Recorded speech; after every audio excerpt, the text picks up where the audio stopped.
No, we're not going to talk about apps, we're not going to talk about technology yet. We're first going to think about what should it do.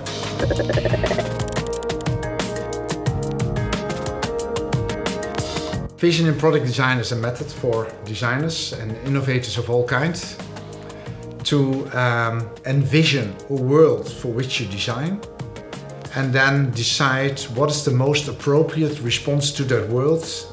What is the kind of effect that I want to attain in that world? Within the VIP method, you are asked as a designer to take a stance.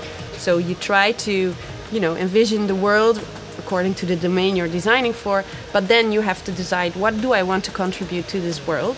So you can virtually design anything, instigate any change on the basis of this method. So you could also redesign yourself, you can redesign the medical system, you can redesign the political system, or you can redesign. Redesigning Psychiatry is an innovation network that includes different stakeholders from the mental health care sector and different disciplines, so designers, philosophers, mental health experts. And together we explore how we could organize care, mental health care, differently in the future.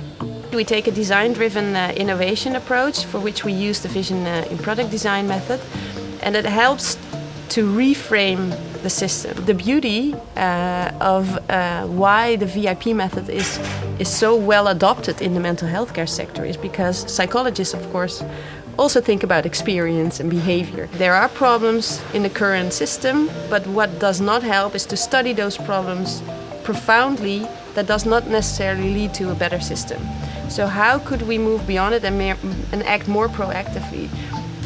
By looking at the future rather than the problems of today. So to seek opportunities to do things completely different rather than being stuck into the system as we now know it and just make incremental improvements.